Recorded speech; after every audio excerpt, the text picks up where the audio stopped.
پر جلوہ علماء کرام و مفتیان کرام و حفاظ و قراء تمام حاضرین مجلس، السلام علیکم ورحمۃ اللہ وبرکاتہ۔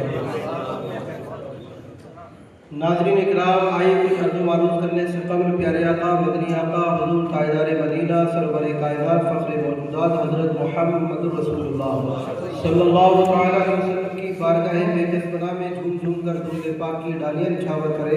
اللہم صلی علی سیدنا و مولانا محمد معدن الجود والکرم وعلی آلہ وبارک وسلم۔ صلاۃ و سلام علیک یا رسول اللہ یا نبی اللہ یا حبیب اللہ صلی اللہ تعالیٰ علیہ وسلم۔ آواز سمجھ آ رہی ہے سب کو؟ میک کی وجہ سے بات سمجھ آ رہی ہے نا؟ بولیے ماشاءاللہ۔ یہ ہمارے بڑے معزز اور مخلص جناب محترم ماسٹر اشرف صاحب، اللہ ان کو سلامت رکھے، علماء اکرام سے بڑی محبت کرتے ہیں اور یہ اس کی محبت ہے۔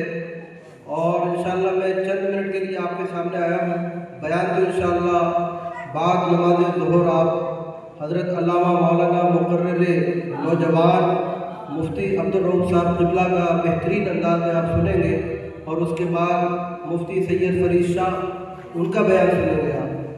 تو آئیے انشاءاللہ، مجھے موقع دیا ہے آپ لوگوں نے کچھ چند منٹ انشاءاللہ۔ نماز کس نے پڑھنی ہے؟ ٹھیک کوئی نہیں انشاءاللہ۔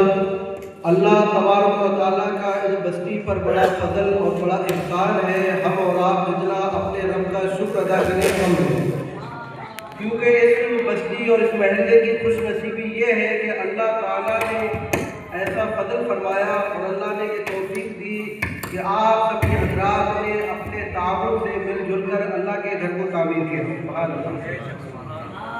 اب باقی جو بستی کے لوگ ہیں ان کی ذمہ داری ہے اس کو آباد کرنا۔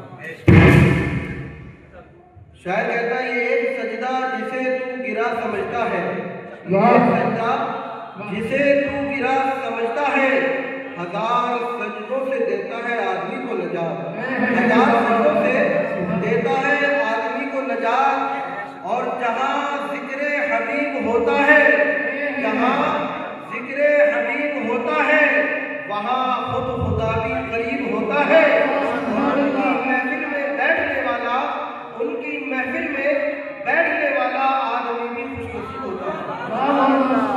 آپ لوگوں کی خوش نصیبی یہ ہے کہ اللہ نے آپ کے گھروں میں، آپ کی بستی، آپ کے محلے میں اپنا گھر بنا دیا، اور سبحان اللہ تاریخ گواہ ہے۔ مؤرخین نے، مفسرین نے لکھا کہ جب حضرت ابراہیم خلیل اللہ علیہ السلام نے کعبۃ اللہ کی تعمیر کی، جب کعبے کی تعمیر کی، اور جو کعبے کا مٹیریل، جو سامان ملا وہ جنت سے آیا، سبحان اللہ، جنت سے آیا۔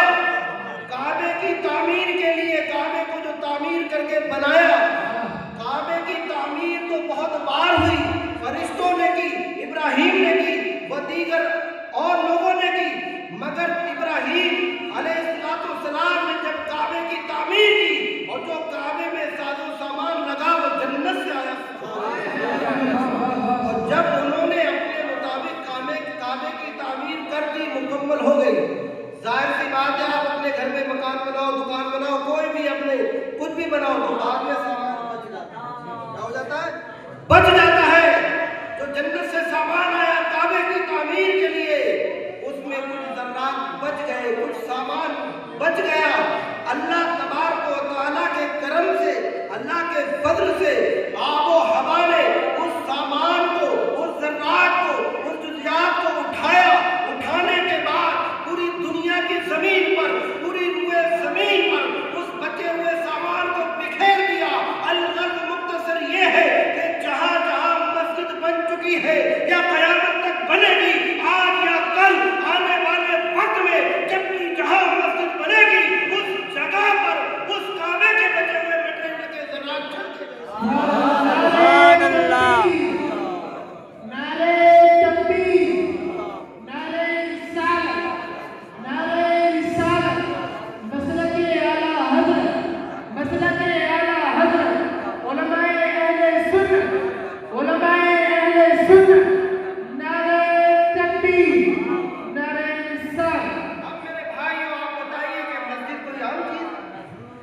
دنیا میں اللہ تبارک و تعالیٰ نے اپنا حرم کعبۃ اللہ کو بنایا، اپنا گھر بنایا، اور اس کے بچے ہوئے مٹیریل کو پوری روئے زمین پر، اس زمین کے ٹکڑے پر بکھیرا گیا جہاں مسجدیں بن چکی ہیں یا بنیں گی یا قیامت تک بنیں گی۔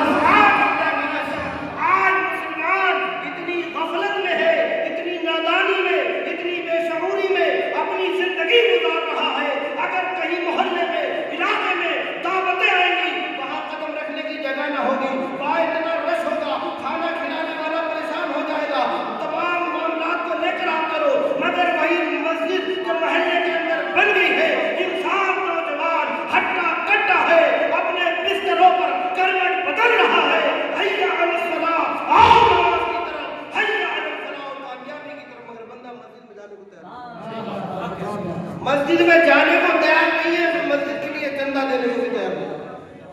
کہتا مسجد تم نے بنا لی، اپنی بناؤ، ادھر کیا لوگ مر گئے تیرا چندہ لینے کے لیے آئے، ادھر اتنے بڑے پیسے والے، ارے خدا کی قسم جس کا مسجد کے اندر 1 روپیہ بھی لگ گیا نا تو مرنے کے بعد میدان قیام، میدان محشر جب قائم ہوگا، اس روپے کی قیمت، 1 روپے کی قیمت کا پتہ آپ کو میدان محشر میں پتہ چلے گا۔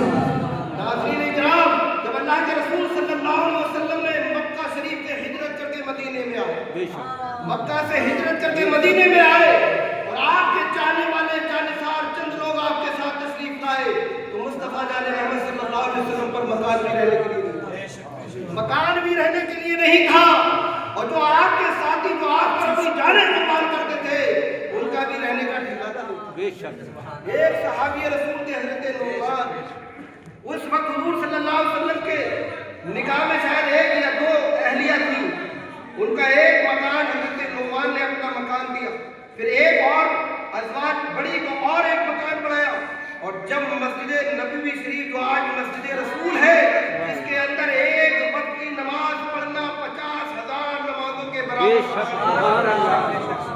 وہ مسجد نبوی، ہمارے حاجی مشہور تھے صاحب، مفتی صاحب، جو ہمارے امام صاحب، حاجی صاحب جو عمرہ کرنے جاتے ہیں، انہوں نے وہاں عبادت کی ہے، وہاں عبادت کی ہے، اور مسجد نبوی شریف سے متصل سرکار صلی اللہ علیہ وسلم کے مکانات بنے، ان صحابہ کے مکانات بنے گئے۔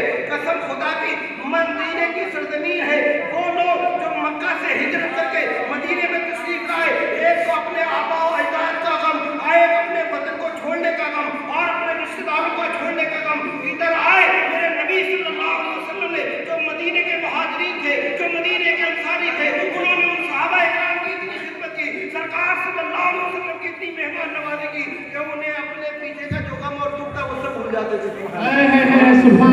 ساتھین اکرام، مدینے کی سرزمین ہے اور باجماعت نماز ادا کرنے کے لیے جگہ نہیں، باجماعت نماز ادا کرنے کے لیے جگہ نہیں ہے۔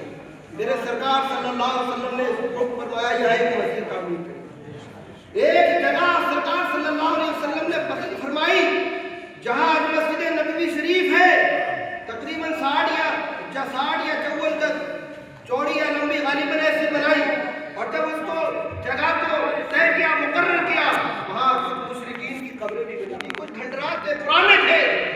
جب اس زمین کے بارے میں پتہ کیا تو پتہ چلا 2 یا 3 بچوں کی وہ زمین ہے۔ جب اس زمین کے لیے پتہ کہ یہ زمین مسجد کے لیے مقرر کی، اس کو ہم خریدیں گے، تو جن کی زمین تھی انہوں نے کہا ہم کوئی پیسہ نہیں دیں گے، آپ مسجد بناؤ، اس کا اجر، اس کی قیمت ہمارا رب ہمیں دے گا۔ مصطفیٰ جان رحمت صلی اللہ علیہ وسلم جب اس دنیا میں تشریف لائے تو یتیموں کا سہارا مل گیا، بے سہاروں کا سہارا، ان کا حق مل گیا۔ جب معلوم یہ ہوا کہ یہ جو زمین مسجد نبوی شریف کی ہے، یہ 2 یتیم بچے اس کے مالک ہیں، مصطفیٰ جان رحمت صلی اللہ علیہ وسلم نے کہا اگر یہ یتیم بچوں کی ہے تو ہم ان سے زمین یہ مفت میں نہیں لیں گے، بلکہ اس زمین کی رقم کو طے کیا گیا، مقرر کیا گیا، اور حضرت صدیق اکبر کے مال سے اللہ کے رسول صلی اللہ علیہ وسلم نے وہ قیمت ادا کی۔ یہ پہلی مسجد ہے، یہ پہلی مسجد ہے، اور سرکار صلی اللہ علیہ وسلم دیکھو اس کو کیسے بنایا گیا۔ میں ماشاءاللہ وقت زیادہ بتا دینا انشاءاللہ بہت جلدی اپنی بات ختم کر دوں گا۔ وہ کچی اینٹوں سے دیواریں بنائی گئی، کھجور کے درخت کے سوتو، اللہ سلامت رکھے ہمارا شاگرد ماشاءاللہ۔ اللہ تعالیٰ اس مسجد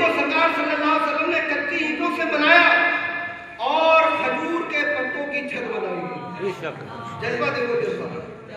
اور جو سرکار صلی اللہ علیہ وسلم کے مکانات بنے تھے نا, شاید مکانات یا مسجد کی چھت اتنی نیچی تھی, مکان کی یا مسجد کے ہاتھ لگاؤ کھڑے ہوئے بندہ چھت کو چھوڑے. جب وہ کھجور کے پتوں سے جو چھت بنائی گئی, جب بارش آتی تو اس میں پانی ٹپکتا تھا. تو اندازہ لگائیے سرکار صلی اللہ علیہ وسلم نے اپنے ہاتھوں سے اینٹوں کو اٹھا کے لگایا, اپنے ہاتھوں سے پتھروں کو اٹھایا, اس میں مدد کی تعاون کیا اور اس مسجد نبوی شریف کو بنایا. اور ہر دور میں اس کی تعمیر و ترقی ہوتی رہی. آج جو موجودہ حال میں وہ ہمارے سبحان اللہ. تو معلوم یہ ہوا کہ مسجد شریف کی تعمیر کرنا کسی عام آدمی کی بات نہیں ہے, بلکہ اللہ تبارک و تعالیٰ جس کو توفیق دیتا ہے, جس سے کوئی اچھا کام لیتا ہے, ان بندوں کو ایسے کام میں چن لیتا ہے جن کی دنیا بھی سمجھ جاتی ہے. انشاءاللہ ایک آخری بات آپ کو بتاتا ہوں. ایک بادشاہ ہے, علماء کرام کی تعداد بہت زیادہ ہے ماشاءاللہ. مبارک ہے, شاید آپ عمرہ کرنے گئے تھے, سبحان اللہ. تو ایک بادشاہ نے مسجد تعمیر کی.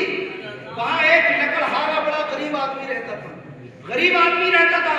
تو اس کی خواہش تھی میں بھی اس مسجد میں حصہ لے لوں, میں بھی اس تعمیر میں کچھ حصہ دے دوں. مگر بادشاہ کی مرضی تھی میں اپنے مال سے اپنے پیسے سے بناؤں گا مسجد, کسی کا حصہ نہ لوں. وہ بادشاہ کے پاس گیا, اس نے منع کر دیا. جب منع کر دیا اس کو لکڑہارا بہت چالاک سمجھدار تھا. اس نے کیا ایک لکڑیوں کا گٹھا باندھا اور اس لکڑیوں کے درمیان اس اینٹوں کو چھپایا. اینٹوں کو چھپانے کے بعد اس گٹھے میں باندھا اور سر پر لکڑی رکھ کر اس مسجد جہاں تعمیر ہو رہی تھی, مسجد کا جہاں مٹیریل پڑا تھا, وہاں سے وہ نکلا اور جان کر وہاں گر جاتا ہے.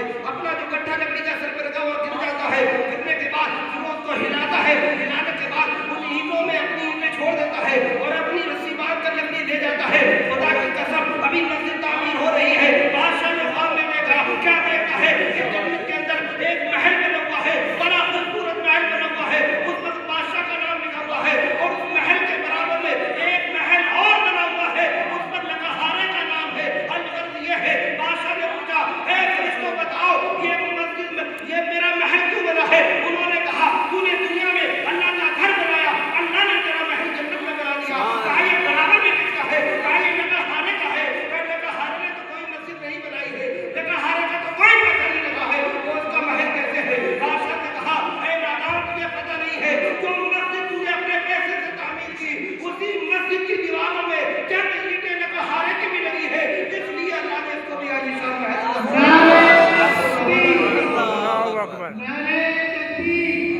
ماشاءاللہ بہت ہی علمی گفتگو ہماری اصلاح کی نیت سے حضرت علامہ قاری سمیر قادری صاحب نے فرمائی. تو میں نعت نبی کریم صلی اللہ علیہ وسلم کو گنگنانے کے لیے ہمارے حضرت مولانا دین محمد نوری صاحب کو دعوت دوں گا کہ وہ 2-4 منٹ میں اس مجلس میں اپنی حاضری پیش کریں. اس کے بعد ہماری اہل سنت کے بہت ہی عمدہ خطیب جن سے مراد حضرت علامہ مفتی عبدالرؤف صاحب نائینی ہیں وہ تشریف لائیں گے. مفتی صاحب کا حکم ہے کہ مولانا دین صاحب 10 منٹ کے لیے بیان کریں گے. آپ کا حکم ہم تعمیر کے لیے تیار ہیں. نعرہ تکبیر, نعرہ رسالت, چلو مدینے محمد کا نام لے کے چلیں, چلو مدینے محمد صلی اللہ علیہ وسلم کا نام لے کے چلیں, دلوں میں شوق درود و سلام لے کے چلیں. حضرت علامہ دین سبحان اللہ سبحان الحمدللہ رب العالمین والعاقبۃ للمتقین والصلاۃ والسلام علی سید المرسلین. اما بعد فاعوذ باللہ